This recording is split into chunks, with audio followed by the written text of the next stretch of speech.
Arcanum, un lugar donde haya respuestas.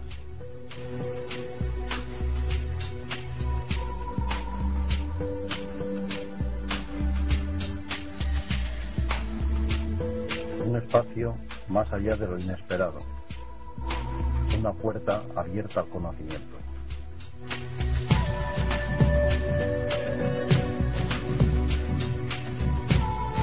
Tarot, Wicca, ufología, terapias alternativas, todo esto y más lo encontrarán en Arcanum, el programa de las paraciencias. Arcanum, un programa con encanto.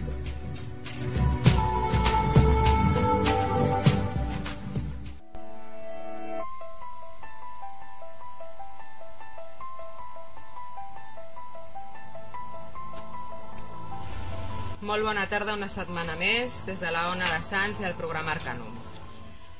Aquesta setmana ens acompanyen 3 persones: l'Anna Martínez Viaina, la Luisa Egea i el José Cuy. A mi, al meu costat, com cada setmana, la Morgana Basbós. Hola, bona tarda. I al control tenim el Joan Carles y el Carles. Y pasamos ya al castellano. Vamos a empezar hoy hablando del Magic, porque estuvimos haciendo la cobertura periodística, que bien que ha quedado. 3 días. Los 3 días, sin descanso. Primero os daremos la web, el correo electrónico como cada semana y el teléfono de aquí de la Ona de Sants en directo, porque acordaros que hoy sorteamos una sesión de Reiki entre todas las personas que llamen en directo. A ver, la web de Arcanum es arcanum, con 2 Ns, .16mb.com. Repito, arcanum.16mb.com.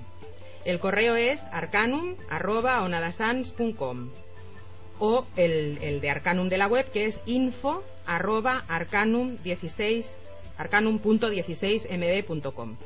Nuestro teléfono de contacto de Arcanum es el 662 264737 y el de la Ona de Sants el 93 431 8408. Repito el de aquí de la Ona de Sants para que os acordéis de que sorteamos la sesión de Reiki para las llamadas en directo. Es el 93 431 8408. Y vamos a empezar con la crónica del Magic. Estuvimos el viernes. Hola, Maika. Hola, perdón, Morgana.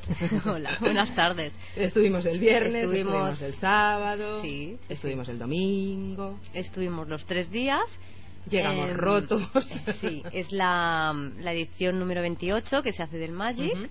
Y bueno, este año estaba un poco más dedicado a las profecías mayas, sí, entre muchas más cosas, pero sí, bueno, estaba todo más centrado en el fin del mundo. Sí, el día 21, ¿eh? 21 del 12, sí. Y eso bueno, dicen. Sí, bueno, ya veremos, ¿no? Hay que gastarlo todo antes del 21 del 12. Pero bueno, tenemos programas pendientes, ¿eh? Para después del 21. ¿Unos cuantos? No sé cómo lo vamos a hacer. ¿Unos cuantos?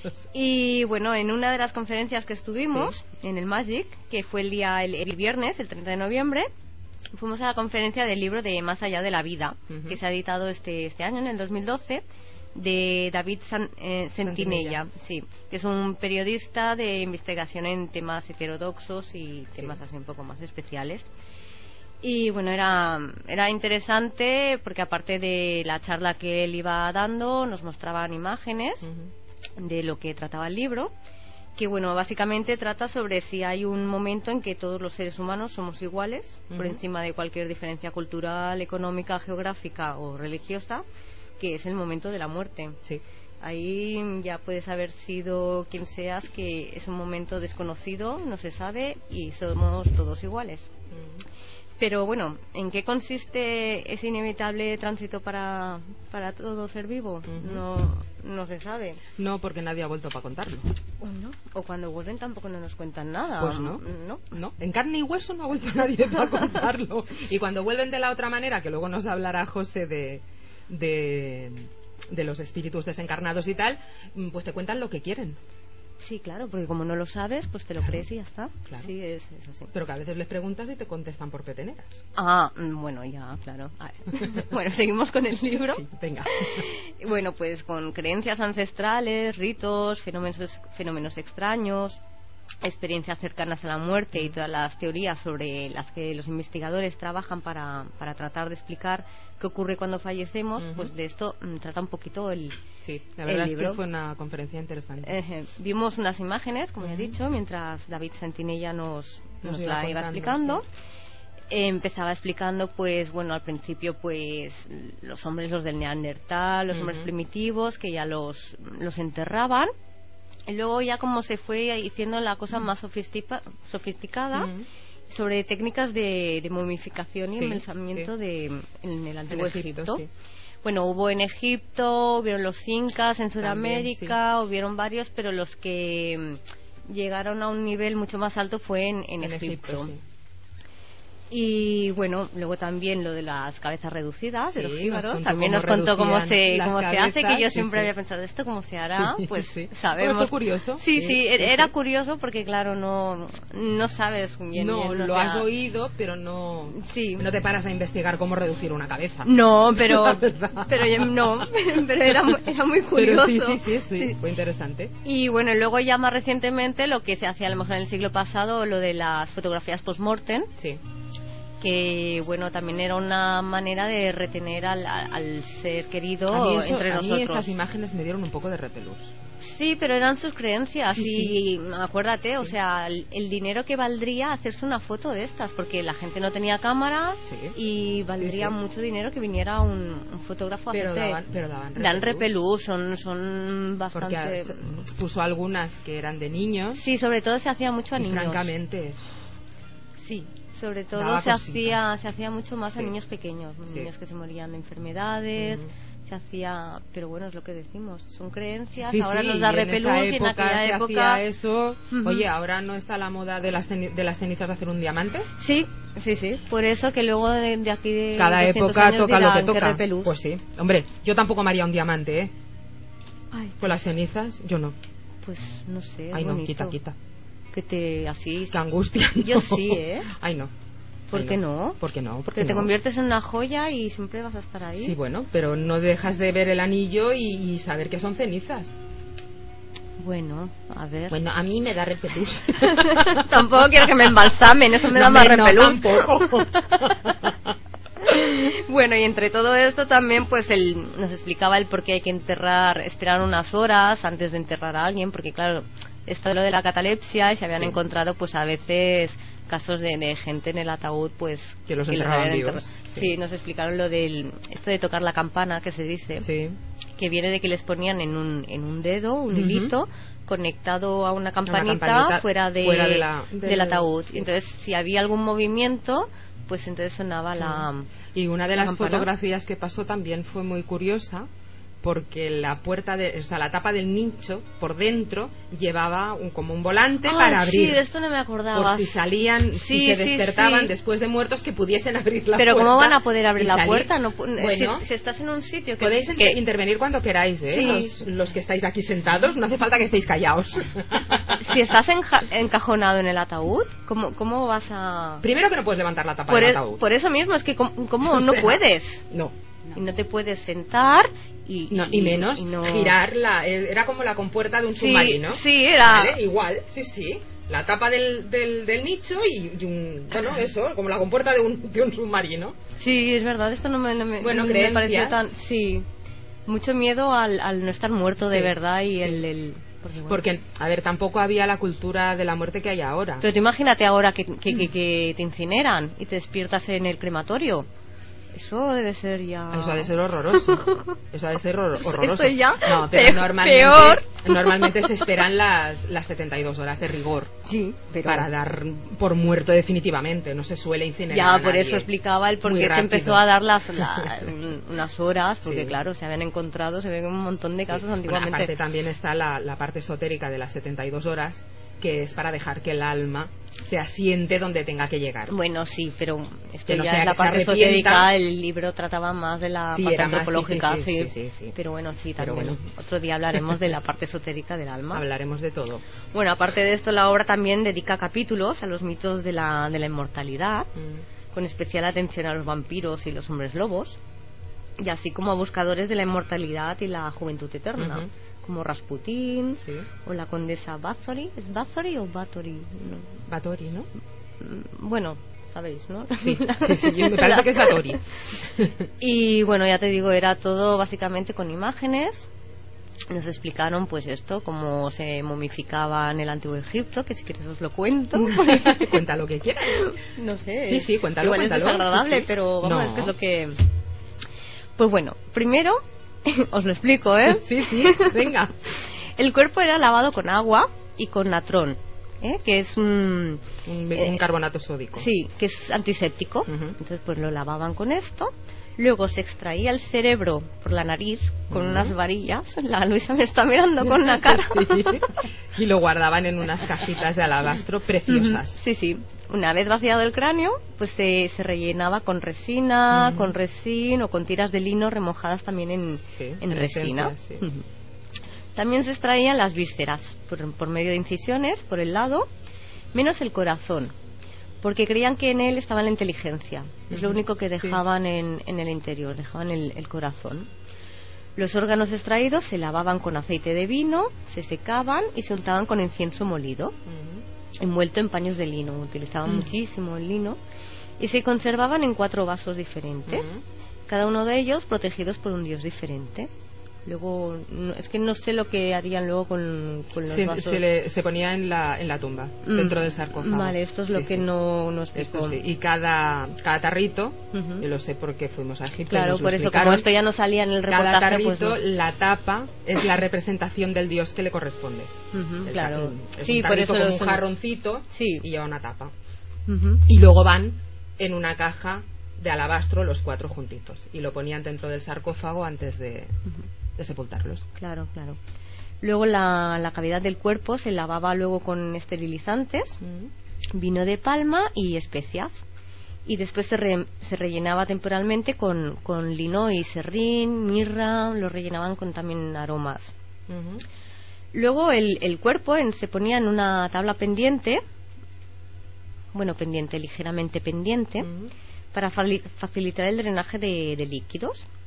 Y luego era cubierto con natrón durante 40 días.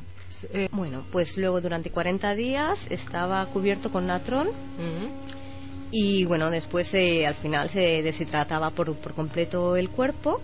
Y entonces el embalsamador lo devolvía a su apariencia original, pues rellenando con otras cosas, tiñéndole la piel, maquillándolo. Y después de todo esto le vendaban con paños también de lino y una resina de Judea, creo. Copetún de Judea. Sí. Y es cuando hemos visto las momias que queda, no se ve el vendaje, se ve todo así con una resina.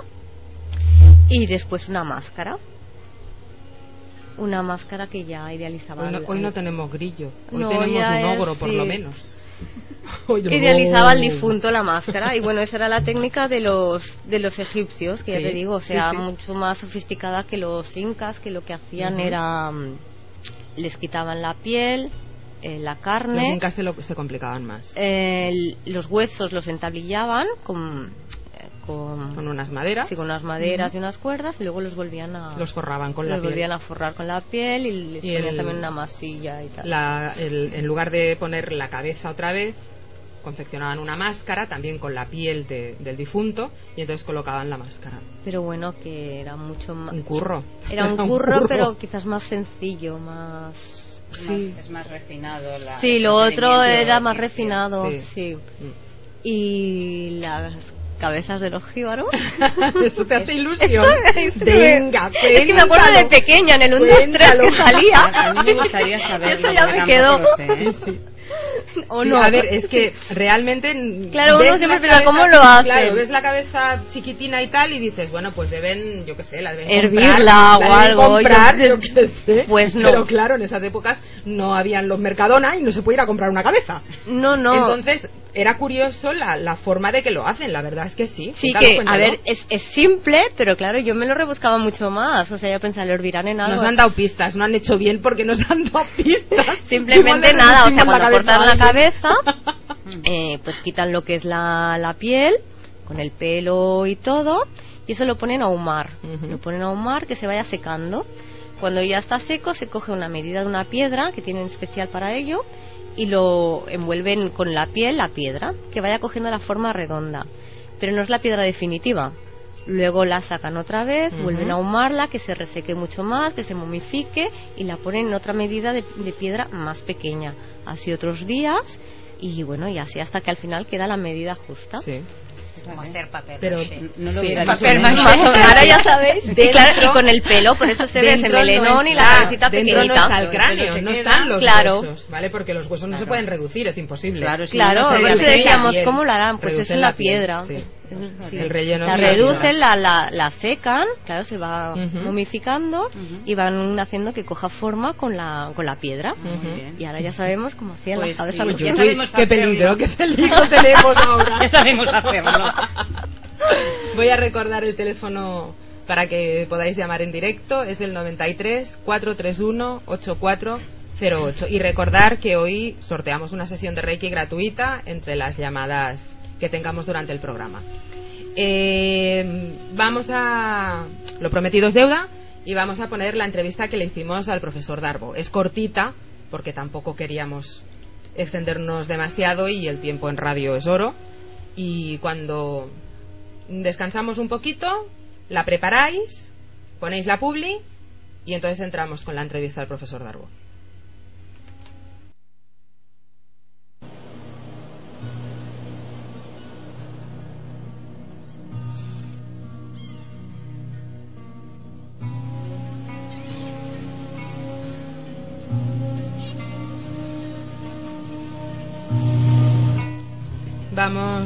Ya estamos de vuelta y vamos a poner la entrevista al profesor Darbo. No se escucha muy bien, pero no por culpa nuestra, sino porque estábamos justo en la entrada del Magic y se oye de todo. Los altavoces, la gente que entra y sale, se oye de todo. Esperemos que sea al menos entendible. Cuando queráis. ¿Cómo surgió la idea de montar el Magic hace 28 años? Esto surgió por la revista Karma 7, pionera de las publicaciones del misterio, que no conocíamos a nuestros lectores. Cuando empezamos no conocíamos a nuestros lectores, no sabíamos quiénes nos compraban. No existía el Facebook. No existía nada, no existía nada. Entonces decidimos montar una feria para conocer a los profesionales y a los clientes, y para que se conocieran entre ellos. Y así aparecieron los astrólogos, los hipnólogos, los curanderos, todo el mundo, ¿no? Los de la parapsicología, todo el mundo. Y entonces se fue creando un sector que, bueno, el Magic al fin y al cabo es una carpa grande, y debajo de la cual pues hay gente que se dedica al Reiki, otros a la acupuntura, otros venden libros, otros hacen tiran tarot, los demás allá Lilogum o lo que sea, ¿no? Entonces es el que aixopluga, hoy en día, en català, y da cobertura a todo el sector. Yo recuerdo... Entonces, cuando el Magic va mejor o va peor, no es porque el Magic sea mejor o peor, es porque el sector está en crisis. Claro, no, por supuesto. Claro, porque si ahora, por ejemplo, faltan unas tiendas que han cerrado, o distribuidores, o fabricantes. O sea, nosotros somos como lo que ha pasado en el Salón Náutico. No había forma de vender barcos. Que la cosa está mal y está mal. Sí, está grabando. ¿Sí está grabando? Sí, pues no lo sé. Sí está grabando. Yo recuerdo el primer Magic que fui yo fue en el pueblo español, hace 24 años. No, primero fue en el Palau... que fui yo. Primero lo hicimos en el Palau de Sports de la calle Lleida. Sí. Se quedó pequeño. Nos fuimos al pueblo español. Se quedó pequeño. Nos fuimos al Palau Sant Jordi. Se quedó pequeño. También. Estamos aquí. Y allí, aquí ya unos cuantos años. Porque aquí es bastante grande. Sí que es grande, sí. Y además la facilidad de las salas de arriba para hacer las conferencias, los talleres. Tenemos restricciones por culpa de la seguridad, por lo que ha pasado con el Madrid Arenas. Y no dejamos entrar de golpe más de 1.700 personas porque puede pasar algo. Aunque los de aquí no vale más curarse en salud. Los de la discoteca que van borrachos o que beben productos tóxicos, pero mejor que la gente esté tranquila. ¿Existe algún evento de estas características fuera de Cataluña? Sí, existen en Madrid, en España, en Francia, en Italia. Existen pequeñas ferias, pero no un salón. Pero no de la magnitud de un salón. Esto es un salón. Un salón temático, que no solamente una feria donde puedes comprar cosas, sino que hay salas de conferencias, de talleres, fin, de cultura, de docencia. Sí.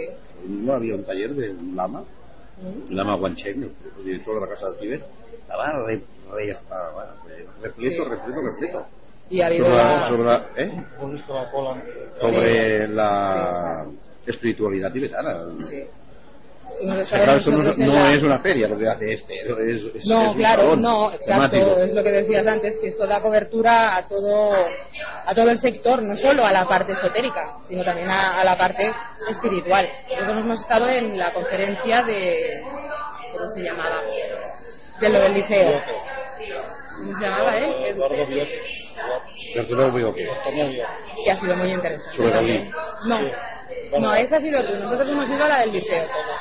La maldición del liceo, la de Fernando Gómez. Exacto. Que ha sido muy interesante también. ¿Y tú te has planteado alguna vez montar algo así en España? Me refiero afuera, o sea... A veces lo hemos hecho en Madrid. ¿Sí? Pero no hay tanta afición como en Cataluña. No, porque es una cuestión cultural. No puede compararse una ciudad de Madrid, que es del siglo XVIII, máximo XVII, con una ciudad que tiene más de 2000 años de consistencia, tradiciones, leyendas, un crisol de culturas, cartagineses, fenicios, romanos, visigodos, no existen en otro lugar. En Andalucía tienen los moros, los sarraíns, los árabes, pero no existen. En Galicia solo tienen celtas, aquí tenemos de todo, como París. Capital de Europa del esoterismo, París. Y allí en Madrid no ha tenido tanta aceptación. Sí, pero no como aquí. En Cataluña existe interés por los conocimientos herméticos. Aquí es el único lugar donde hay masones, templarios, rosacruces, cátaros, alquimistas. Bueno, era la siguiente pregunta que te iba a hacer. Si es por una cuestión cultural o quizá también porque no se investiga tanto en otros sitios, porque aquí también hay muchos grupos que investigan y se mueven. No, es una cuestión cultural. Una cuestión cultural, exclusivamente. No. Yo estoy en Madrid, en el programa Cuarto Milenio, y allí lo único que les interesa a la gente de allí es los misterios.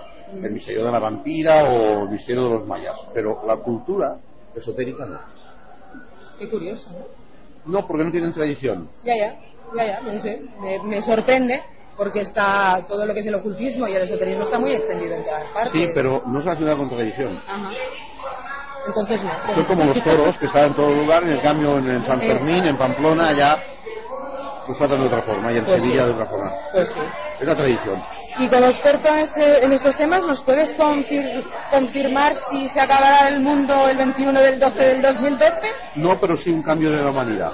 Tiene que haber un cambio de conciencia. No, ya se está produciendo, Ahí lleva 5 o 7 años produciéndose un cambio de paradigma, como se demuestra con lo que está pasando con la naturaleza, porque la naturaleza... Es curioso, de todos modos, el mensaje que han lanzado los mayas hace cosa de un mes. Apareció una tormenta perfecta en Nueva York, pero antes de Nueva York estuvo en toda la costa este y antes estuvo en el Caribe, porque nació del Caribe, que arrasó Jamaica, las Islas Caimán, una parte de Cuba, Haití, y fue subiendo. Pero no tocó el Yucatán, la tierra de los mayas. Y estando en Nueva York vi a los videntes y a los profetas que decían: ¿veis? Los mayas nos han mandado esto. A ellos no les ha pasado nada. Bueno, la verdad es que no les ha pasado, a ellos no les tocó. Pero no creo que lo hayan mandado. No se sabe. Pues di, ahí no sé. No sé. Todo es posible. No sé. Y el año que viene, evidentemente habrá Magic también. Depende de la crisis. ¿no? Esperemos. Depende de la crisis, porque la crisis cada vez es más fuerte.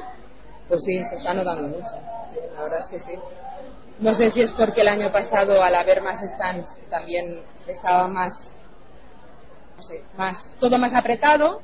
No lo sé. Pero se veía son más anchos los pasillos. Exacto, también, pero es por seguridad. Sí. En hacer los 2 metros, lo hacen de 3 o 4, claro, la gente tiene menos problemas. Y también da la sensación de que haya menos gente. Pero son los mismos, la verdad. Yo creo que sí, porque hay bastante movimiento. Todos los que tenéis saben, los láseres. Van contando.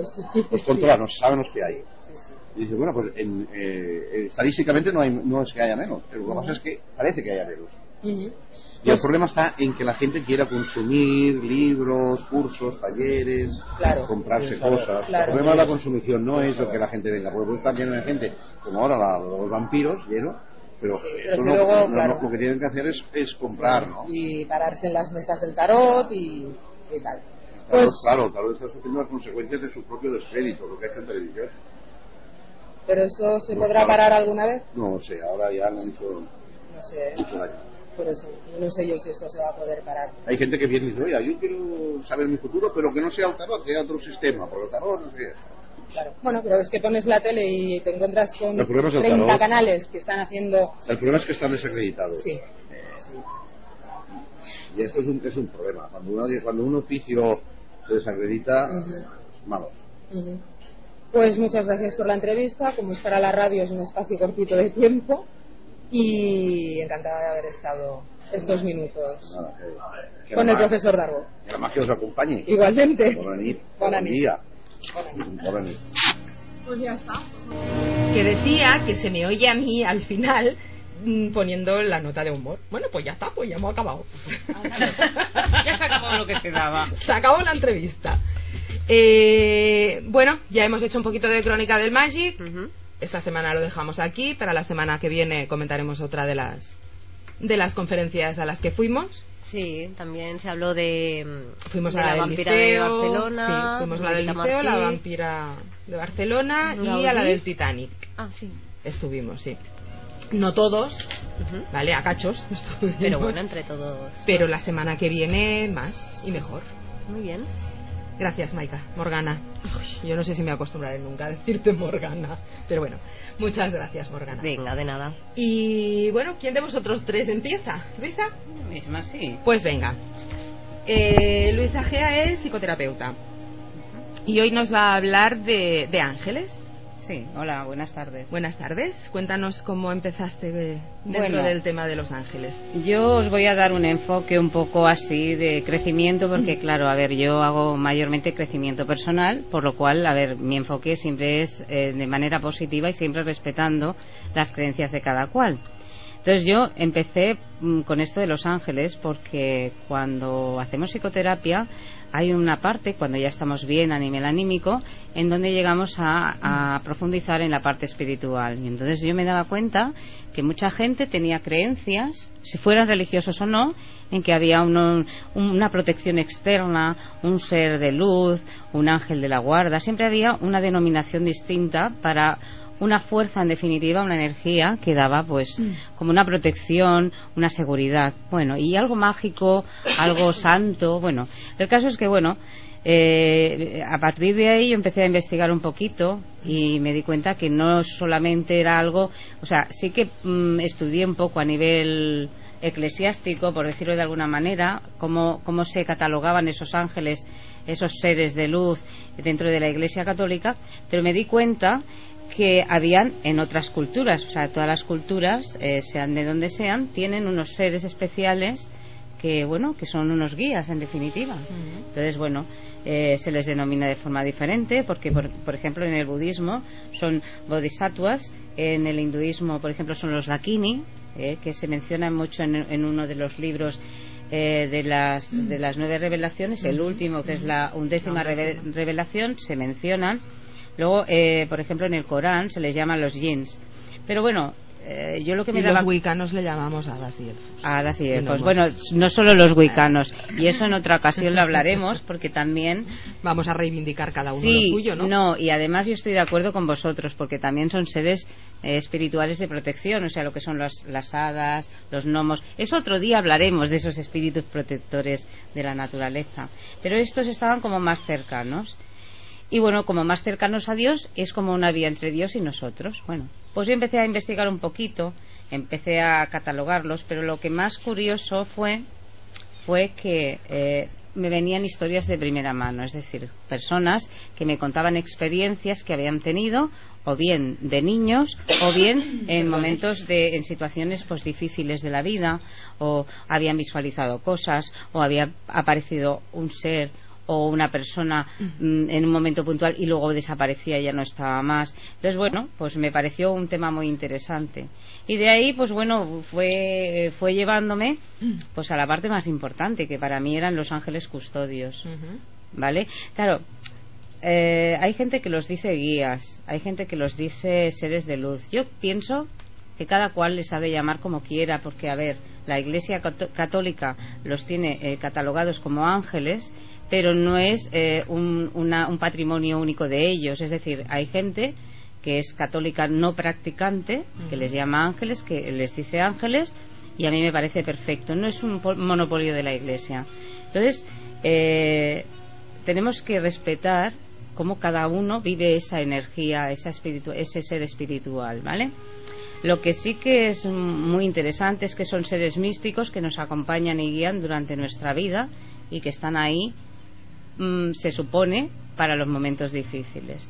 Y de ahí pues me vino una idea muy buena, que fue pues trabajar esto en talleres individuales, para que cada uno encontrara esos seres, cada uno lo denominara y encontrara ese ser personal que le iba a ayudar. Entonces, bueno, mayormente en los cursos que hago la gente les llama guías, quizá porque la religión católica está un poco en declive realmente, ¿no? Pero bueno, también es cierto que son seres como muy arquetípicos, porque siempre se les identifica con alas y demás. Y a ver, las alas son un símbolo, bueno, pues eso, un poco espiritual, cercano a Dios, pero bueno, y es un símbolo arquetípico. Realmente yo creo que hay mucha gente que me ha explicado que ha visto a estos seres de luz y en ningún momento tenían alas, pero sí eran seres únicamente de luz. Las hadas son muy feas. Unos son feos, otros son guapos. Son bonitas las hadas. Y hay otros que son pequeños, otros grandes. Mirad, yo en todos los cursos que hago, a mí me gusta tener como máximo 6 a 10 personas, porque me gusta que ellos compartan todas las experiencias que han tenido, y todas son distintas y respetables. Entonces lo que pasa es que comparten esas experiencias. Y a ver, no hay una única imagen de un ángel o de un guía, que no es un guía espiritual, eso es otra historia. Pero bueno, hay quien los describe pues como pequeños, otros como grandes, otros con muchas alas, otros con ninguna. O sea, a ver, en definitiva es un mundo en el cual hay que respetar la creencia de cada cual, ¿no? Pero sí que es cierto que yo he hablado con niños, incluso yo empecé a escribir un libro que no he terminado, por cierto, y en ello estoy, que recopila pues experiencias de niños y experiencias de adultos cuando eran niños. Entonces, a ver, yo para mí los más fiables son los niños, pues los niños no inventan, los niños están intoxicados. No, los niños te cuentan lo que ven de una forma sencilla, sin adornos, sin conceptos. Entonces, a ver, hay unas cuantas historias que yo he ido recopilando que son muy, muy interesantes. O sea que, bueno, cualquiera que quiera puede contactar con su ángel. A ver, con su ángel de la guarda, con su guía espiritual, si quieres llamarle. Yo te quería preguntar. Dime. ¿Cada persona tiene un ángel de la guarda, un ángel custodio, o puede ser compartido ese ser de luz o ángel por varias personas? A ver, en principio hay unas jerarquías, hay unas órdenes, ¿vale? Entonces hay una clasificación que es católica, o sea, pero bueno, no, que eso no quiere decir que sea la panacea en absoluto, pero están los de primer orden, que son los serafines, que están más cercanos a Dios, se supone, y os voy a explicar un poco, esto es angelología.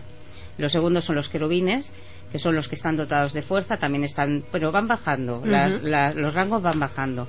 Entonces están los arcángeles, que son esos ángeles que pueden estar por muchas personas o coger una ciudad, coger un país, y luego está el ángel de la guarda, o el ángel custodio, o el guía personal, o el ser de luz de uno, que eso es único, o sea que cada uno se supone que tenemos el nuestro, que viene con nosotros adherido a nuestra parte espiritual. Es decir, claro, aquí hay una cosa que yo he leído muchos libros y he leído muchas cosas, se dice que si tú no le das entrada a tu ángel de la guarda o no crees que está, no está. Es decir, tú lo haces real, tan real como quieras hacerlo. O sea, si tú, por ejemplo, tienes un conflicto, un problema y pides ayuda a tu ángel personal, probablemente te llegue esa ayuda. No te va a llegar como un gran milagro donde suenen trompetas, pero sí que puede llegar a nivel de que una persona te eche una mano, a que aparezca un trabajo, ¿vale? Entonces, sí que hay mucha gente que está trabajando con ángeles, está trabajando con relajaciones para conectar. Se dice que a medida que va llegando el cambio de era, o sea, el cambio que está viniendo ahora, que se tienen que abrir ventanas y puertas para que entren estos seres de luz. Que yo lo entiendo como que es es una forma de concienciarnos nosotros de que somos un poco más especiales de lo que pensamos. O sea, que llevamos con nosotros algo que es muy especial y mágico. Perdona, o sea, esto de decir abrir puertas y ventanas, sí, en realidad no es una metáfora de lo que metáfora supondría total, claro, la abertura de la conciencia, claro, ¿no? Porque, bueno, podemos abrir muchas ventanas y muchas puertas, pero... A ver, aquí las puertas y las ventanas no son las de cerradura, se trata de las del corazón, realmente estamos hablando de una parte anímica, entonces estamos hablando... Pueden ser conciencias, no solamente a nivel sentimiento, sino conciencias, porque es verdad que hay mucha gente que no tiene una conciencia acérrima, no está ayudando en estos momentos, o gente que no está comprometida y que a raíz de contactar con esa parte espiritual se compromete con los demás, se hace eco de los más empático, ¿vale? Lo más hermoso de todo es que yo creo que es una forma de contactar con nuestra parte espiritual. Yo hasta ahí llego, cada cual piense lo que quiera. Y entonces yo me reservo mis formas de pensar para mí, yo tengo mi forma de pensar personal y no me gusta inculcar a los demás que deben creer o pensar, O sea, yo soy de la opinión que cada uno debe verlo a su manera, ¿vale? O sea, hay que ser muy respetuosos con lo que cada cual, porque a ver, dentro de los ángeles también están los ángeles caídos y no dejan de ser ángeles. Pues hay que respetar otras creencias. O sea, yo creo que cada uno ha de proyectarse en uno mismo. Pero los ángeles caídos entran dentro del mismo saco que los ángeles normales. Es que son ángeles. Por eso. O sea, para mí no dejan de ser... Entra dentro del catolicismo. Mira, sí, a ver, es que las jerarquías de las que has hablado, ¿no? De serafines, querubines, arcángeles... pues también son en cierta manera una jerarquía impuesta por el ser humano, y yo no sé hasta qué punto tiene que ver con el aspecto espiritual, ¿no? Si son ángeles, son ángeles. Las todos. jerarquías vienen, sobre todo parten a partir de que se empieza a conocer la Hermandad Blanca, ¿vale? A partir de que se empieza a conocer Shambhala y todo lo que envuelve tanto Shambhala como la Hermandad Blanca. Pero unas son las jerarquías y otras son los ángeles custodios, los ángeles y arcángeles y los ángeles caídos. Tanto arcángeles como ángeles custodios como ángeles caídos son propios y son exclusivos del catolicismo. Y ahora os voy a explicar esto de los ángeles caídos, ¿vale? Porque la Iglesia Católica los define como ángeles caídos y en definitiva en la Biblia los define como los Ahora que mencionas la Biblia, por ejemplo, en la Biblia no se habla de jerarquías. No. Y os voy a decir más. Son los hijos de Dios que bajaron y se juntaron con las hijas de la tierra. Es decir, en ningún momento te habla de ángeles caídos, te habla de unos seres que bajaron y se juntaron con las hijas de la tierra, que eran seres espirituales y maravillosos y que al tener hijos se hicieron gigantes, y seres que los hijos son los nefilim, se llaman, son los que, o sea, eran seres que se juntaban la parte humana con la parte esta de estos seres tan maravillosos, tan llenos de luz. Entonces, ¿qué pasaba? Creaba seres muy grandes como titanes y que además vivían muchos años, o sea, eran longevos, vivían 120 años, 130 años, o sea, quiero decir, ángeles caídos, eso es un invento casi como un poco de la Iglesia, pero hay otros textos. Eso se cuenta en el libro de Enoch, ¿no? Efectivamente, justo, o sea, hay otros textos apócrifos y demás que, hablan de ángeles y punto, o sea, y hasta ahí pues yo creo que queda claro que los ángeles son seres espirituales de una condición especial según cada cual, y que bueno, que cada uno pues supongo que si quiere trabajar el suyo se lo puede trabajar. Voy a repetir el teléfono de la ONA de Sants para que nos llamen en directo. Es el 93 431 8408 y vamos a hacer un pequeño descanso porque tienen que entrar las noticias en un minutito. Luego seguimos.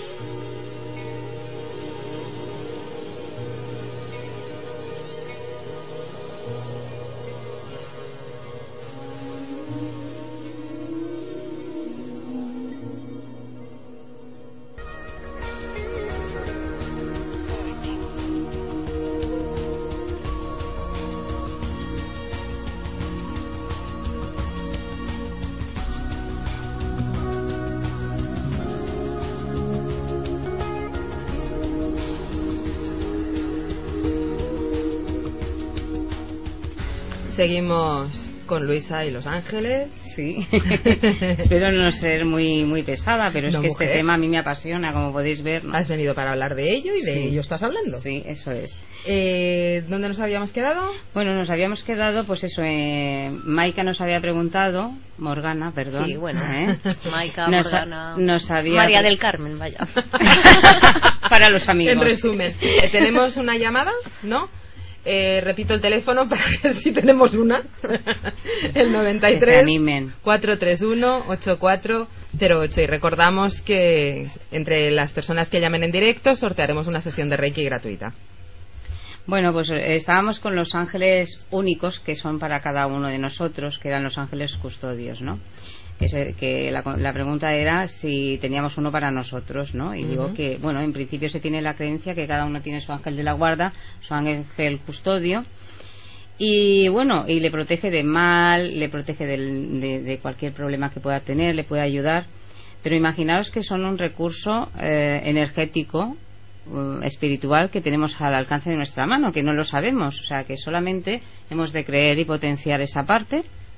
Y luego cada uno piense lo que quiera, puede ser una parte nuestra, interior, o puede ser algo externo. En cualquier caso, lo importante es que nos ayuda.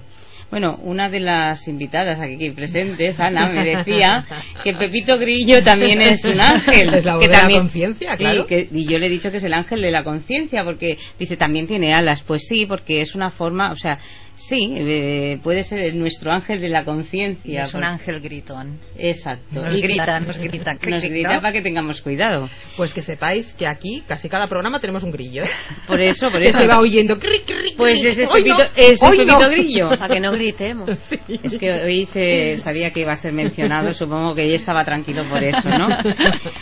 Bueno, pues en definitiva esto es, bueno, por eso yo, una de las cosas, también decir que es una cosa muy sencilla, que se puede contactar con el ángel. Hay muchísimos libros en el mercado, en internet también hay muchas sintonizaciones muy facilonas, y bueno, y que probéis de hacer una relajación, intentar conectar con esa parte, con ese ángel, y bueno, y vosotros mismos desarrollar esa parte vuestra, pero que sepáis que es algo más sencillo de lo que parece, que si lo asumís como algo propio y sencillo, ahí va a estar.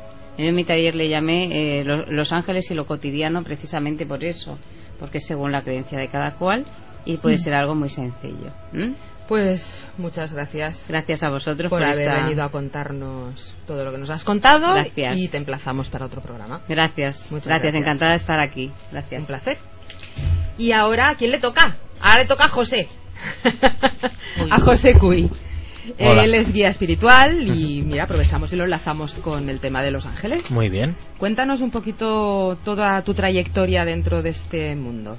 Porque, a ver, mira, ha salido el grillo. El grillo, ¿lo oís? Apareció, sí, lo hemos apareció oído, el grillo. sí.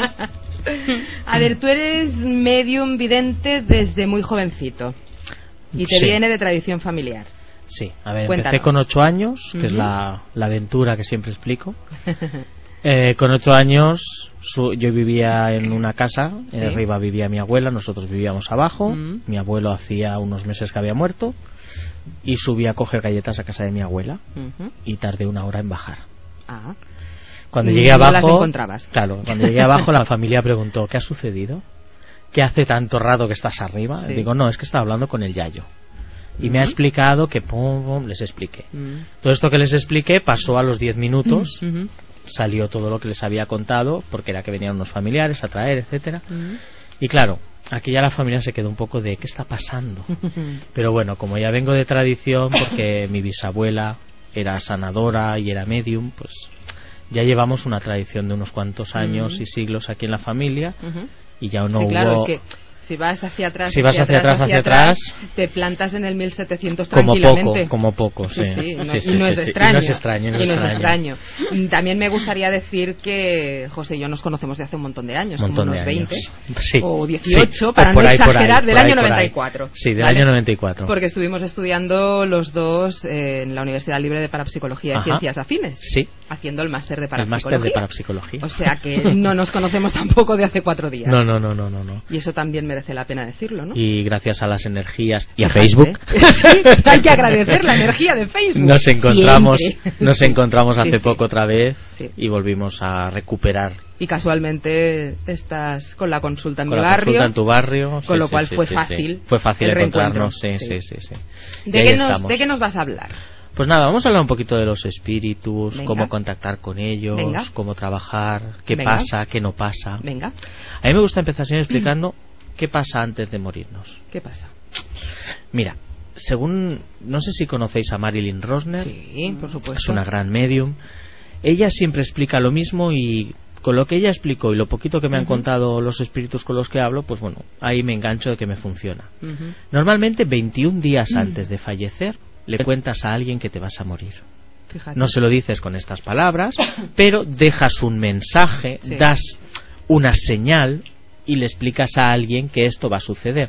Como realmente vivimos en un mundo en el que estamos ajetreados, corriendo, con prisas y con estrés, no le prestamos atención a veces a las palabras, a los sentimientos y a las emociones. Con lo cual, continuamos y cuando la persona fallece le hubiese dicho, me faltó decirle, me quedé con esta pena dentro, y luego le lloras y le lloras y le lloras y le sufres.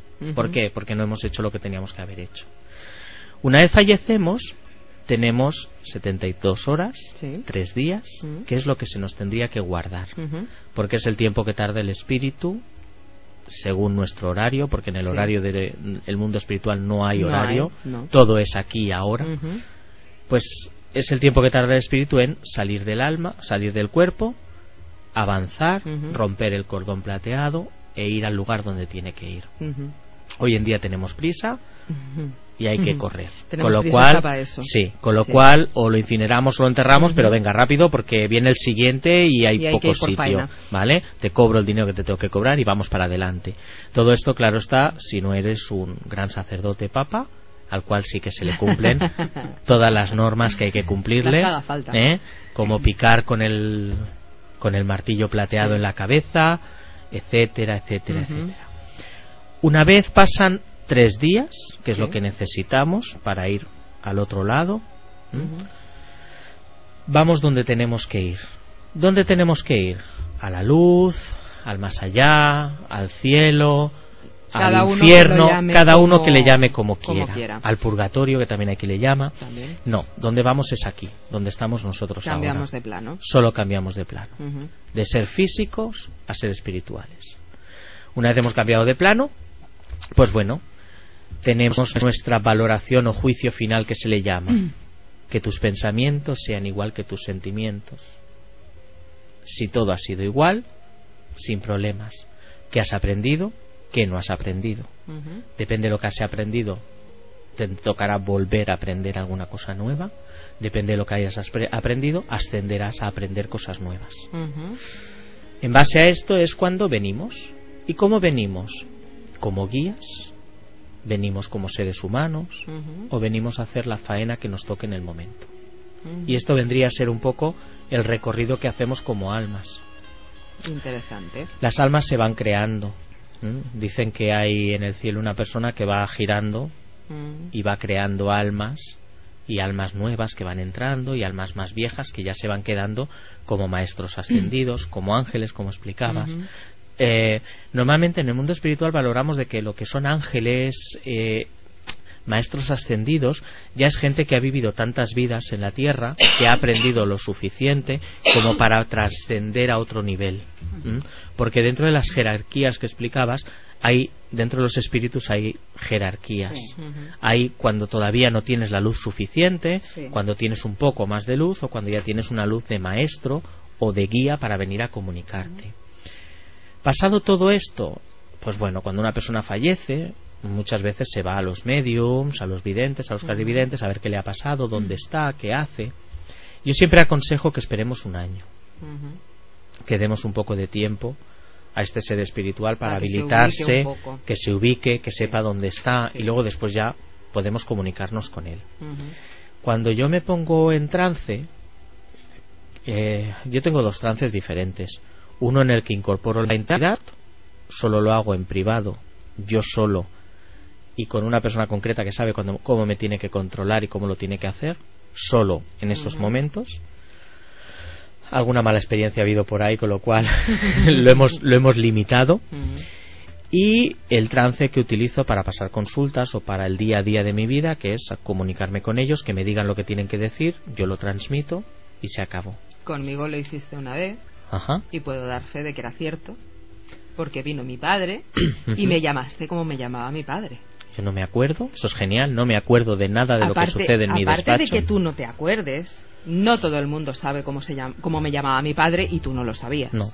¿Vale? Esta información no la tengo. A ver, yo normalmente cuando me dicen cosas o alguien dice, es que soy medium y estoy viendo tal, lo suelo poner en cuarentena, pero esa vez no me hizo falta. No. Porque me llamaste como me llamaba mi padre. Entonces sí, estas cosas suelen pasar. También advierto a la gente, si venís a un medium, quien viene a presentarse, quien viene a comunicarse es quien viene.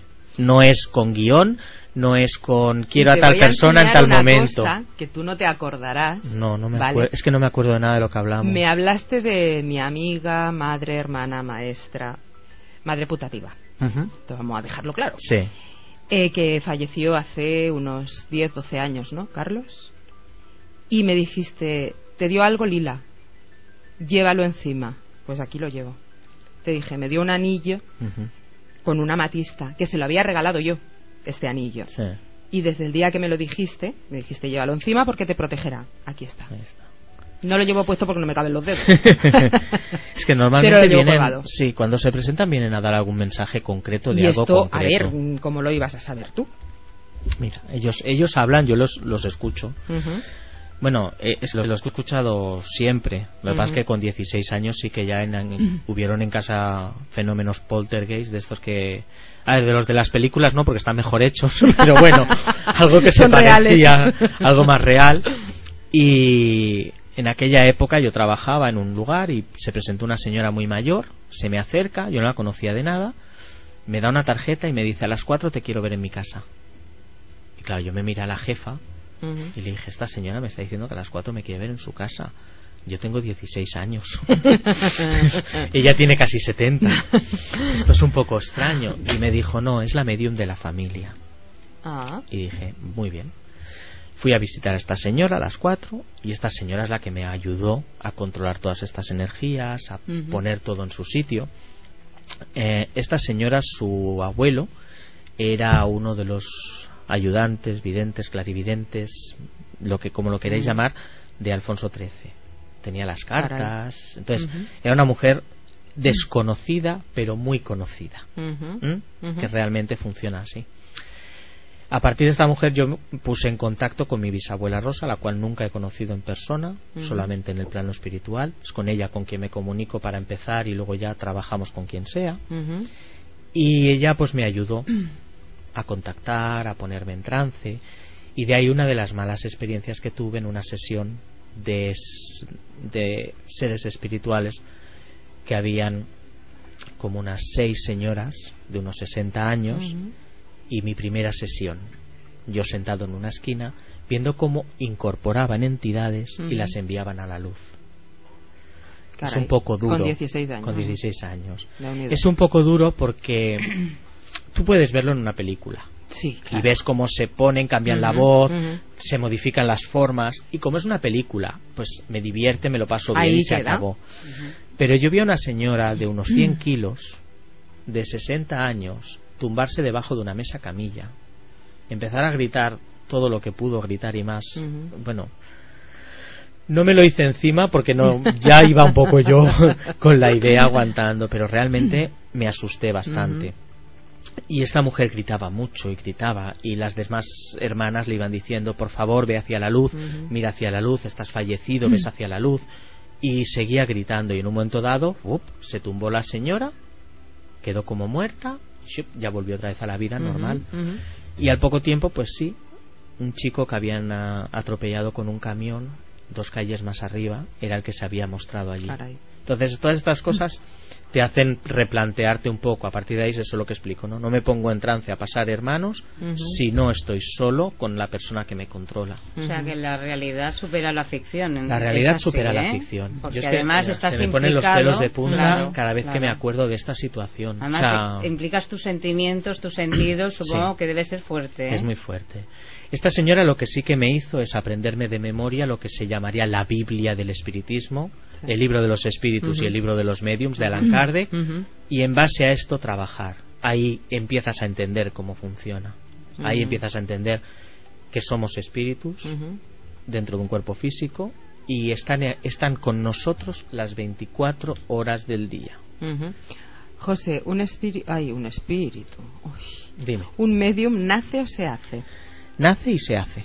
Tenemos las dos opciones. Puedes nacer con ello, ¿vale? Todos los niños nacen con una conexión muy especial. Sí, a los 8 años se les suele cortar y se acabó. Si te dejan vivir un poco más con ello, siempre poniéndote los pies sobre la tierra, por favor, la realidad es muy importante. Puedes seguir viviendo con ello y trabajar con los espíritus. Y después puede haber personas que sean capaces de desarrollar un poquito más de conexión, un poquito más, como yo le llamo, del ADSL, que tienes ahí la conexión con el mundo espiritual, y puedes llegar a contactar con ellos sin ningún tipo de problemas.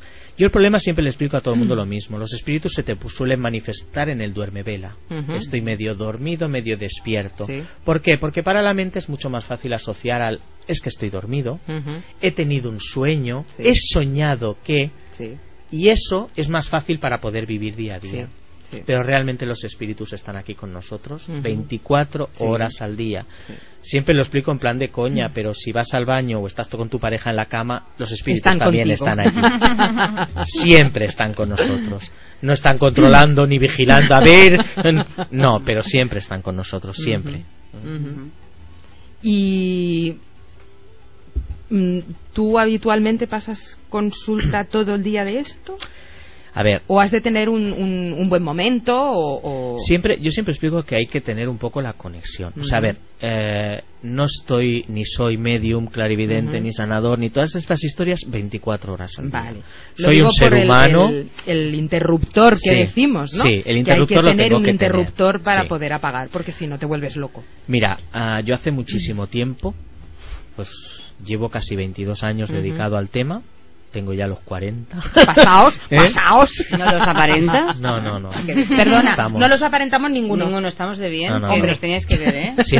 Yo siempre he oído de las brujas que he aprendido que cuando una bruja o un brujo hace bien su trabajo, siempre aparenta menos edad. Buah, pues entonces somos buenísimos. Somos buenísimos. Somos la crema de la crema. Modestia aparte. Oye, no, cualquiera puede ir a Facebook y ver nuestras fotos. Sí, están ahí puestas, sí. Pues ¿hablan solas? Realmente no se te oye, Morgana. No.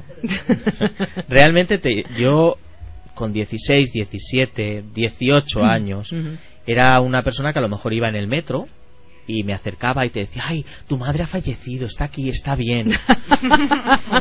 2 o 3 días me mandaban a tomar Fanta, que ahora está de moda, y ya llega un momento que te planteas que tienes que cortar un poco eso, porque no puedes vivir. No. Sí que digo que hay noches que no puedo dormir porque vienen a visitar y tienen que hablar, pero claro, hay veces que te vienen a dar mensajes para gente que no conoces, que no sabes quiénes tienes. Son, Entonces yo tengo ubicado un día, los jueves. Y yo ya les digo, si queréis hablar es el jueves. A ver, quien viene a la consulta mía nos vamos a comunicar porque siempre están allí y hola, que quiera hablar. Para que os hagáis una idea, y siempre pongo el mismo ejemplo, es la película Ghost, cuando ella realmente ya los oye, que tiene unos seres humanos, unos espíritus, y están todos allí al mogollón. Pues para que os hagáis una idea viene a ser esto. Pero siempre es lo mismo, viene quien tiene que venir y habla de lo que tiene que hablar. No se puede elegir, no tienes un guión, no puedes llamar por teléfono y decir, oye, perdona, ¿puede venir tal? Es que el que necesito. No, yo creo que lo mejor es que cada uno, cuando hay quien vaya a un medium a que le diga cosas, que simplemente vaya a que le diga cosas. No a escuchar. con un tema concreto, porque a lo mejor tú quieres saber del trabajo y quien se comunique con el medium no quiere hablar No de quiere trabajo, hablar del quiere trabajo. hablar de punto de cruz. Sí, es que funciona así, ¿eh? O sea, yo tengo gente que se ha ido enfadada del despacho porque no han hablado con tal familiar que está fallecido. Pero es que a lo mejor ese familiar que está fallecido ya se ha encarnado. O está en algún otro plano en el cual no puede venir por alguna razón. Entonces, es quien viene. Sí, por eso. Siempre que creo es que quien viene. lo mejor es ir con la idea de que va a venir quien tenga que venir. Sí. A veces aparece un guía de los que llevamos con nosotros y el guía es un familiar. O a veces aparece el guía y el guía no tiene nada que ver con tu vida porque es otra historia. Entonces, a la gente hay que concienciarla que en televisión y en películas lo que quieras, cuando quieras claro, y como quieras. Claro. Pero en la realidad a veces es más complicado hablar con ese ser concreto que necesitamos. O a veces vienes con una idea, se te presenta otra y te ha dado la tarde. Que también nos suele pasar. ¿Tiene relación con la Ouija? Es diferente, porque Es la Ouija diferente. muchas veces es la mente de alguno de los presentes que tiene más potencia y puede hacerlo. Pero ya, como siempre digo, desaconsejo totalmente ponerse a hacer una Ouija así porque sí, que los hay muy espabilados. Sí. Y luego después tenemos grandes problemas, Sí, después pasa lo que posesiones y demás. También advertir, las posesiones, según todo lo que he leído y me han contado los de arriba, nunca es un espíritu que se mete dentro del cuerpo de una persona, sino un espíritu que se pone al lado de la persona, conecta con su energía, conecta con su aura, y eso es lo que le hace todas estas cosas.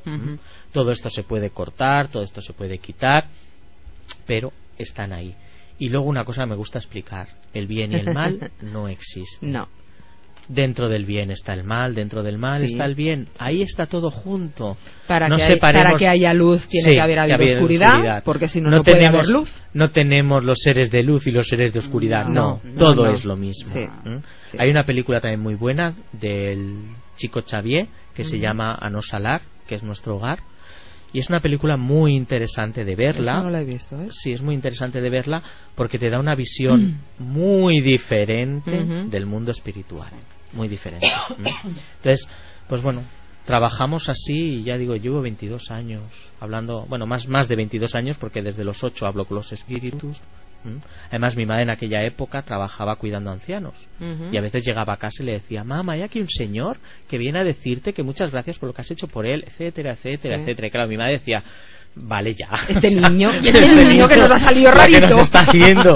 Sí. Era una época que, claro, cuando más joven, más conexión. Es lo que decíamos fluida. antes, cuando los niños, cuando somos niños, estamos limpios, no estamos intoxicados. Y entonces, todo niño tiene su amigo invisible y todo niño juega con un amigo imaginario. Entonces, la pena es que cuando llegas a los 8 o 10 años, todo esto desaparece. Pero bueno, también lo sabemos, que tenemos la facultad o la suerte de poder reconectar con estas historias. Sí. Además es fácil, ¿eh?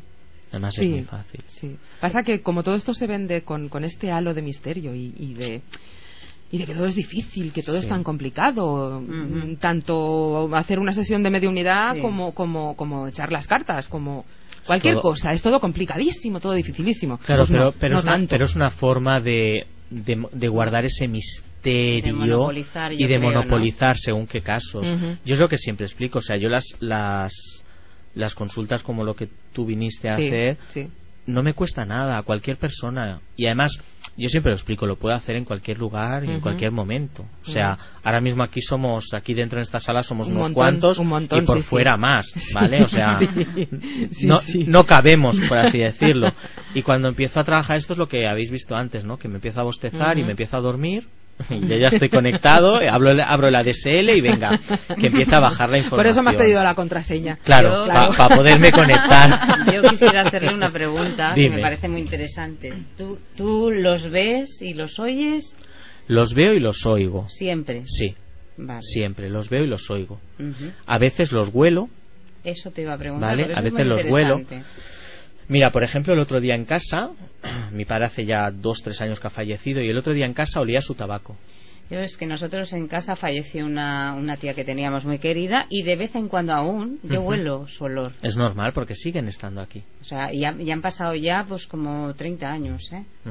Y la huelo, y entonces me viene el recuerdo. Primero huelo y luego la no es porque recuerda. se ha quedado de guía tuyo. Puede ser. Bueno, a ver, ¿qué estás viendo algo? Cuéntame. Bueno. No, esto no se cuenta por antena. Esto es personal, intransferible. Se ha quedado por no, aquí. pero ya Se hablaremos ha él y quedado yo por más. aquí.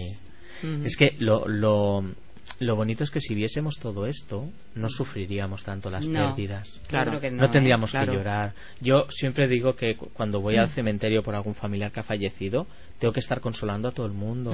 Todo el mundo llorando, todo el mundo... Sí que es normal Claro, tener una unos pena. días, un rato, cada cual lleva su duelo durante el tiempo que necesita, porque sientes la pérdida física. Sí, ¿vale? la pérdida física. Claro, sí. el no poder tocar, el no poder abrazar otra vez. Pero porque nos han enseñado que hay que tener la pérdida física. Pero realmente si eres consciente de que siguen estando, quizá no en el mismo momento, porque necesitan tener su tránsito y recolocarse y reubicarse, pero si coges conciencia de que después van a seguir estando contigo, lo sufres menos.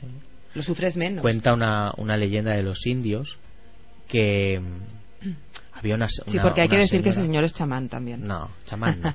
Me gusta meterme en todas partes. Sí, que yo te he visto en acción. Cuenta una leyenda que dice que hay una señora mayor, ¿vale? Que es Adelita, le ponemos ese nombre, y resulta que la muerte viene a buscarla. Entonces llega la muerte a casa y pica. Hola, ¿está Adelita? Pues no, se ha ido a cuidar el rebaño. Y la muerte se va por el rebaño y ve una abeja, le dice, oye, ¿y Adelita? No, se ha ido a ayudar a la partera que nace Juanita. Ah, vale, se va Juanita. Oye, ¿y Adelita? No, Adelita se acaba de marchar a ayudar en la iglesia. Se va para la iglesia. ¿Y Adelita? Total, así todo el día. Entonces llega un momento que empieza a sonar el tren que la muerte tiene que coger para volver otra vez a su reino. Y no ha encontrado a Adelita. Y sigue buscándola. Y va de un lado al otro, total. Llega la hora y el tren tiene que marchar. Y si la muerte no se va en ese tren, morirá la muerte. Claro. Total, sale corriendo, coge el tren y se marcha. Y entonces ellos te dicen que la moraleja es que siempre que tengas faena y siempre que tengas algo por lo que luchar, algo por lo que creer, la muerte siempre te puede llegar a esperar. Y yo explico que seguro que todo el mundo lo puede haber analizado. Cuando muere un ser querido, casi siempre suele esperar a poderse despedir. Sí. ¿Por qué? Porque esos 21 días antes no nos hemos dado cuenta. Mi abuela falleció en el momento en el que acabaron de llegar de viaje las últimas personas que faltaban por despedirse de ella. Tú haces un negocio y le dices, por favor, me faltan unos minutos, un día, para despedirme de esta gente. Una vez me haya despedido, me puedes llevar contigo.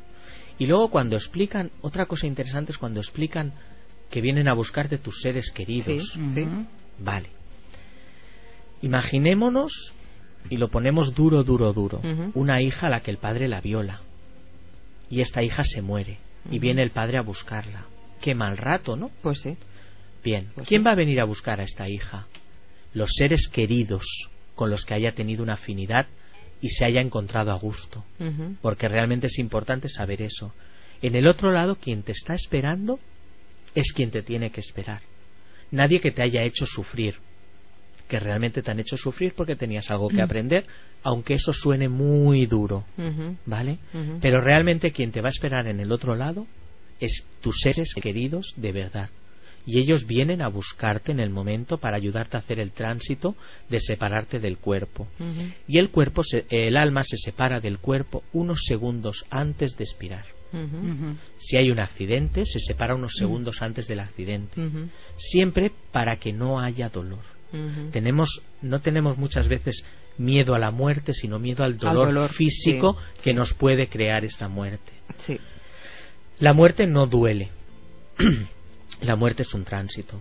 La muerte es pasar de estoy aquí a estoy aquí al lado. Pero no duele. Entonces la gente no sufre cuando muere. Pasa al otro lado, sus seres queridos le ayudan y le ayudan a recomponerse en el otro lugar. Pues muy interesante todo, José. Para eso estamos. Y hemos de decirte hasta la próxima. Cuando porque queráis. Nos queda una invitada y si no, no nos va a dar tiempo. Muy bien, ha muy sido bien. Un placer tenerte. Igualmente. Y un gustazo oírte y Igualmente. te emplazo también para otro programa, para cuando quieras. Sí, cuando quieras nos ponemos en contacto y venga. Eso mismo, que sea por Facebook. Eso. Muchas gracias. Gracias a vosotros. Hasta luego.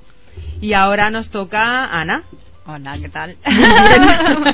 Hoy es que estoy como si estuviese en mi casa, tomando un cafetito. Pues sí. ¿Vale? Porque si a José lo conozco desde hace 18 años, a Luisa la conozco desde hace 23 por lo menos. 23 y a Ana desde hace 24 25.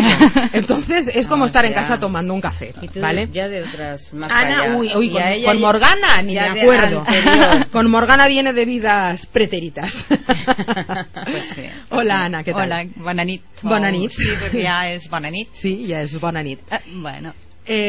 Nos vas a hablar de aromaterapia clínica. Correcto. Que es muy distinto y muy diferenciable de la aromaterapia que se conoce a nivel de la aromatología o aromacología, sí, que es lo que se usa en los productos de cosmética, en la perfumería, el olor, y retomo un poco lo que habéis he tomado notas, porque es verdad que el olor es un sentido que nos permite recordar. Por lo tanto, que recordemos a nuestros seres queridos a través del olor es frecuente. Sí. Entonces, diferenciar esto para mí es muy importante, porque se han cometido un montón de errores. Por eso he querido yo remarcarlo, ¿vale? para que lo diferencies bien. A ver, la aromacología es usar productos sintéticos que hacen buen olor. A todos nos gusta oler bien, y a todos nos rechazamos según qué olores, que para ti te puede encantar Chanel 5, que es un olor sintético, fue la primera esencia sintética de la historia de la perfumería. Yo rechazo la Nenuco, me da migraña. Correcto. Y en cambio a otra persona encantarle. Yo no soporto Chanel 5, me molesta un montón. Y pongo otro ejemplo. Yo no soportaba un perfume que es Ángel. Y tengo mi hija mayor que marchó de casa con 18 años, me pareció muy joven, la eché mucho de menos, y empecé a usar ese perfume. Y os juro que me causaba casi vómito cuando la llevaba mi hija. Marchó ella y necesitaba esa fragancia. Claro. ¿De acuerdo? Bueno, esto sería aromacología, son las esencias sintéticas. Yo voy a hablar de la aromaterapia clínica. Nos cuesta el castellano porque a mí todos bastante. Prácticamente, sobre todo con Ana, nos comunicamos en catalán, y mirarnos y hablarnos en castellano pues es como un poco raro. Bueno, ¿qué es la aromaterapia clínica? Es una terapia de sanación, es una medicina alternativa porque es medicina. Sí. Que se basa en aceites esenciales, ¿de acuerdo? La primera cosa sería que es un aceite esencial, o sea que todos buscamos pues un buen ambiente. El aceite esencial no es tener una vela aromática en casa ni un incienso. No quiero decir que esto no mejore nuestro sistema emocional, nos haga sentir bien, pero terapéutico en nuestro cuerpo es nada. Y hablo quizás siendo un poco... no es un aceite esencial, ¿por qué se le llama aceite esencial? Esto me quería reservar cuando os dé las características de los aceites. Vale. Pero de todas maneras, ya lo apunto ahora. Se llama aceite esencial porque aunque compréis aceites esenciales en estado puro, mucho cuidado. Esto también lo comentaré. ¿Por qué? Porque un aceite esencial siempre tiene que estar diluido en alguna base, digamos, un portador. Portador puede ser otro aceite que no sea tan fuerte y tan potente y penetre a través de nuestra piel y que mantenga todas las propiedades de ese aceite esencial. Os pongo un ejemplo que antes, cuando veníamos en metro con José, comentábamos, yo he usado menta y lo comenté con una paciente y se le ocurrió ir a comprarse a aceite esencial y metérselo directamente a la boca. Y a mí me duele, claro. Se quemó la boca, evidentemente. Os digo que una gota de aceite esencial, por ejemplo de menta, equivale, diluida en un vaso de agua de un cuarto de litro, a tomarte entre 40 y 60 infusiones de menta. Una sola gota, pero bueno, la esencia pura. La esencia, ¿vale? No la esencia que compramos para quemar. No. Esto también que quede claro. A ver, es que ahí voy a diferenciar un poquito. Es que la esencia que compramos para quemar sería más aromacología que no aromaterapia. Exacto. ¿De acuerdo? Exacto. Sí que podemos usar aromaterapia clínica a través de inhalación o spray. Porque luego esa aromacología que dices tú es la que se usa como aromaterapia. Aquí es donde viene el error. Nos hace sentir bien, pero vais a saber que inhaláis un producto generalmente sintético. Sí. Entonces las propiedades curativas no se van a dar. O son mínimas. Se van a dar solo nuestra parte emocional, olfactiva, que pasa al sistema límbico y ahí se queda, pero será un 5%. Mientras que un aceite esencial va a penetrar en todo nuestro sistema nervioso a través del olfato primero, si no lo aplicamos a nivel tópico, en un 95% a nuestro pulmón y un 5% a nuestro sistema límbico, en nuestro sistema nervioso. ¿De acuerdo? Entonces, ¿cómo diferenciar un aceite esencial? ¿O qué es un aceite esencial? Y ahora os digo por qué se dice aceites y no es aceite. Pues justamente por eso, porque solemos coger una base de otro aceite, aceite de almendra, aceite de yoyoba, y lo mezclamos para hacer aplicaciones tópicas. Sí. Pero si tú coges un aceite esencial, es incoloro, muy, muy, muy, muy aromático, ¿no? Y nos puede llegar a causar algún dolor, bueno, algún quemazón, sí, porque claro. hay algunos que son más irritantes y otros no tanto. ¿Cómo podemos diferenciarlos? Primera cosa, cuando vayamos a una tienda a comprar un aceite esencial, la primera cosa que vamos a encontrar es también su equivalente latinizado. Eso quiere decir que un experto, un botánico, un biólogo ha reconocido este aceite esencial puro y nos va a dar su equivalente en latín. O sea, encontraremos este equivalente en latín. Normalmente también lo vamos a encontrar envasado. Un aceite esencial es fotosensible, con lo cual va a tener que estar embotellado en una botellita de cristal de color o ámbar o azulado. O sea, nunca en un envase transparente. ¿De acuerdo? Y esto otro que os he dicho, normalmente son incoloros. Sí que es cierto que hay algunos aceites esenciales que no lo son. Hay muy pocos. La manzanilla alemana, que tiene un tinte azulado, la aquilea también es azul, el pachuli es un color café, y los cítricos suelen adquirir el color de la cáscara del fruto. O sea, el limón pues tirará un poquito amarillo, el mandarina un poquito más naranja, el naranja pues más anaranjado y el pomelo pues también un poquito de entre rojizo y anaranjado, pero normalmente son incoloros. Con estas tres características, y encima encontraréis esto AE, que quiere decir aceite esencial, nombre el que conocemos, pues no sé, mejorana o canela, encontraremos el nombre en su latín. equivalente en latín. Normalmente pone una L, punto, que fue del primer botánico, que se llama Linneum. O sea, esto sería fundamental. Entonces, ¿qué características nos aporta o qué tienen casi todos los aceites esenciales? Pues que son regeneradores, son citofilácticos, quiere decir que todos los aceites esenciales, todos son regenerantes celulares, nos van a regenerar las células, algunos más que otros. Entonces ya depende del terapeuta para qué uso va a dar esa regeneración. Si es para un tejido externo, un tejido blando, o una mucosa, va a actuar de esta manera. ¿Qué son también todos los aceites esenciales? ¿Cuántos hay más o menos de aceites esenciales? Recogidos por botánica y por biólogos, aplicables 400. De unido. 400 son unos aceites. cuantos. Son muchos. Son muchos, sí. Luego ya os comentaré que no hace falta aplicarlos. Un terapeuta no tiene. Habitualmente necesidad 400, de tenerlos todos. ¿vale?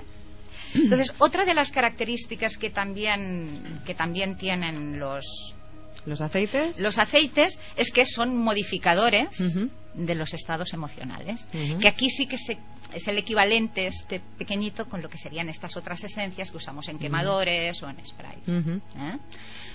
Esto para empezar, porque es un campo enorme. Amplísimo, y hoy podría ser muy espeso empezar a hablar de cada una de las características de los aceites. Ya te pillaré yo para que vengas a hablarnos cada día de uno. Cada día no. Ya os diré los que tendríamos que tener en un botiquín, por ¿no? ejemplo. Pero bueno, si ya sabemos que todos son, por ejemplo, antisépticos y por tanto actúan como desinfectantes, bactericidas, ya tenemos mucho ganado, solo con que tengas uno. El primero que se descubre, no sé si lo sabéis. No. La lavanda. Ese es el primero que descubrí yo, pero no sé si pues era el primero. Casi el que se ha descubierto. Y fue muy curioso este descubrimiento. Después os hablaré de cómo se están aplicando ahora los aceites esenciales para descubrir determinadas enfermedades. Se usó en veteranos de la Segunda Guerra Mundial, que tenían traumas emocionales. Aplicaron el aceite esencial de lavanda, hicieron olfactivamente este retroceso hacia atrás y limpiaron su trauma. Servían para limpiar el trauma. Sí, José. Te voy a contar. Hola, ahora. No me oigo, digo. Te voy a contar. Las abuelas utilizaban el aceite de lavanda. Correcto. Las abuelas, mi bisabuela, mi abuela, para a veces limpiar un poquito las energías negativas que habían en ellas. Y escuchándote lo que hemos estado comentando mientras veníamos, claro, he entendido el porqué. Traumas antiguos y cosas que no se podían comentar, no se podían hablar, al usar este olor las limpiaban. Muy interesante. Eran muy sabias. Ya las brujas sabían cosas. Concuerda perfectamente. Eran muy sabias. Yo me voy a parar solo un poquito en estos tres aspectos, porque me gustaría dejar muy claro esto, ¿no? Primero hemos dicho que eran reguladores o regeneradores celulares, por un lado. Por otro lado son antisépticos y finalmente, pues, modifican los estados emocionales. Os voy a decir unos cuantos, por si queréis tomar, o alguien quiere tomar nota, o los oyentes que nos escuchen, que aparte porque estos son fáciles de adquirir, hay uno un poquito caro, pero los otros voy no a repetir tanto. El número de teléfono por si alguien quiere llamar y preguntar en directo, es el 93 431 8408. Entonces, por ejemplo, empezamos por los regeneradores celulares, citofilácticos, y uno es el de lavanda, y se usa en cicatrices o rozaduras del pañal, en escamaciones, en heridas, cicatrices tanto quirúrgicas como de otro origen, y hace que la piel se repare más rápidamente. Fíjate, pues yo creo que estas son cualidades que nadie conoce de la lavanda. Y aparte te digo que se le conoce como, se le llama el buen trabajador, porque trabaja mucho y trabaja rápido. Otro aceite esencial es el de geranio. Este es un poquito más caro, aparte este se usa incluso en perfumería, en cosmética, un montón de cosas más, y este es para pieles maduras, lo digo para las señoras, ¿no? Para las que tienen arrugas, nosotras no tenemos.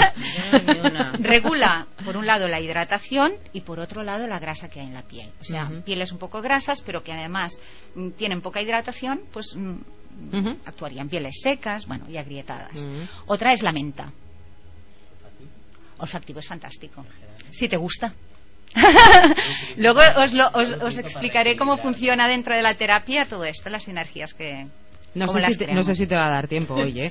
Yo aviso porque nos quedan unos 8 minutos. 8 minutos, bueno, pues el de menta nos reduce las inflamaciones en la piel, ¿vale? Ayuda a recuperar, pues un tono brillante, nos estira. El eucaliptus también. Os voy diciendo unos cuantos porque ahora voy muy apretada. No sabía que tenía tan poco tiempo.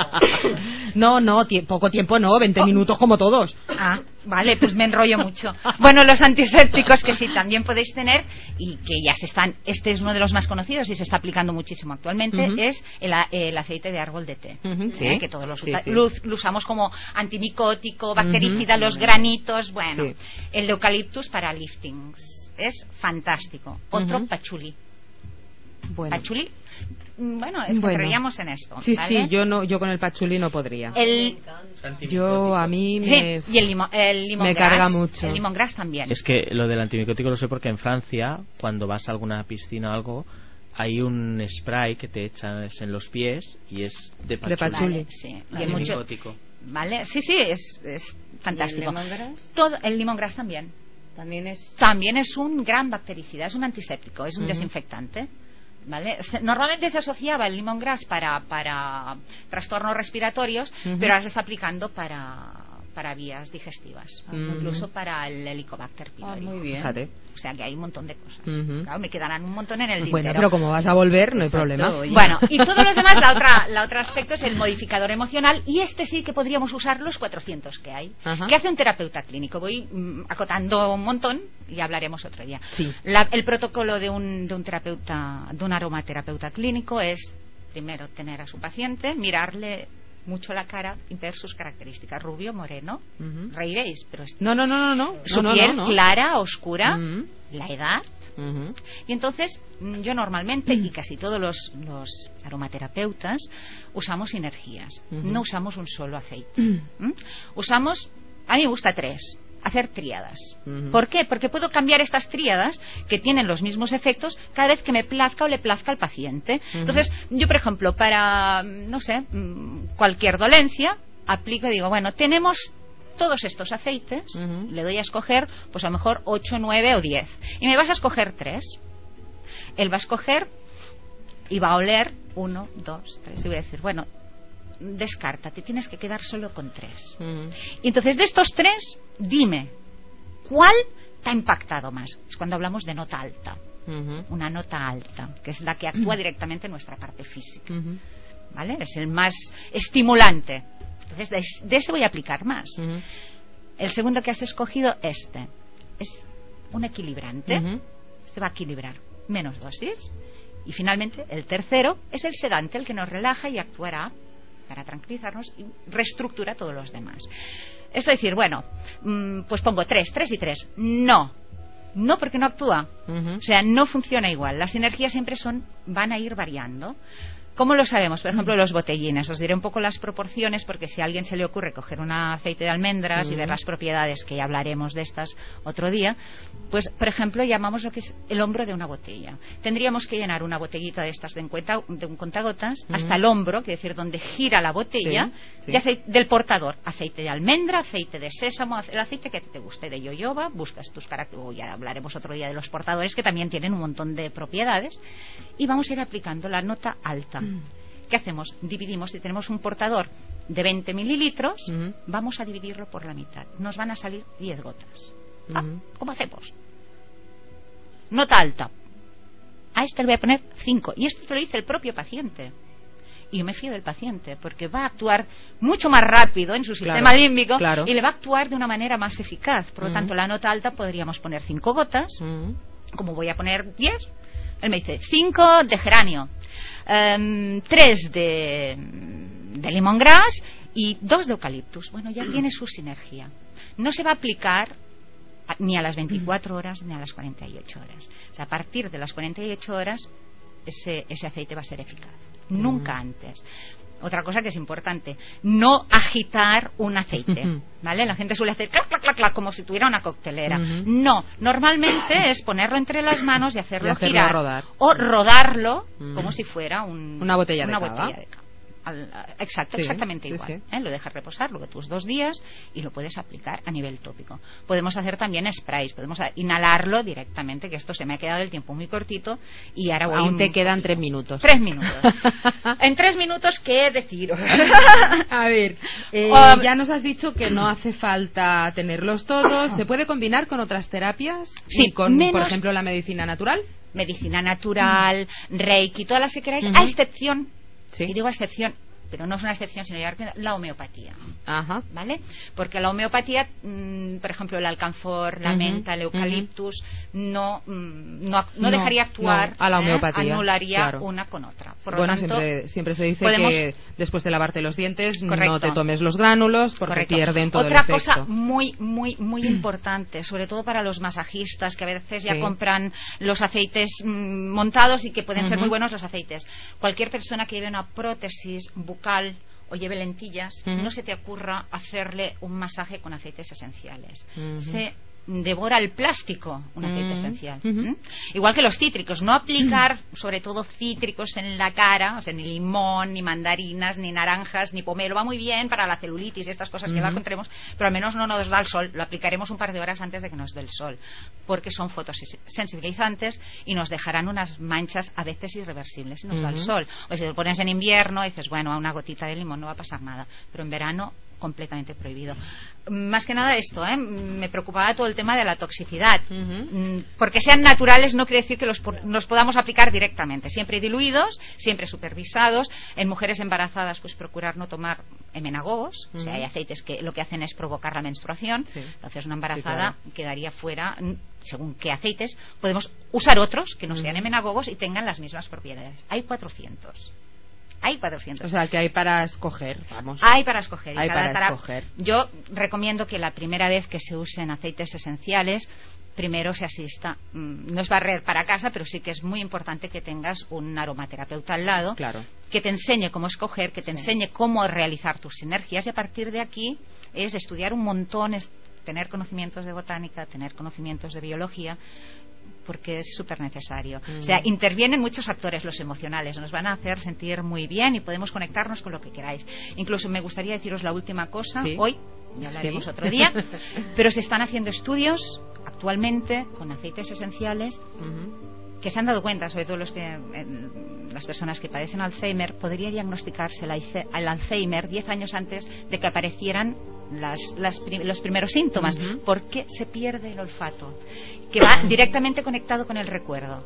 Una persona que sufre Alzheimer pierde la memoria, pierde el poder olfativo o cambia el sabor. Aquellas personas que siempre habían comido marisco y un buen día padecen de Alzheimer y desaparece el sabor. Con lo cual la aromaterapia es muy, muy necesaria actualmente. Y muy útil. Y muy útil. Pues te agradecemos mucho que hayas estado con nosotros gracias. también.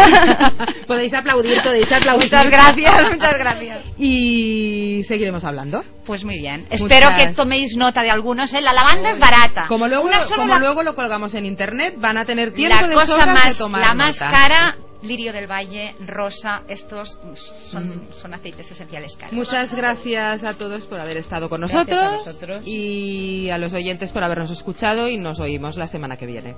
Buenas noches. Buenas noches.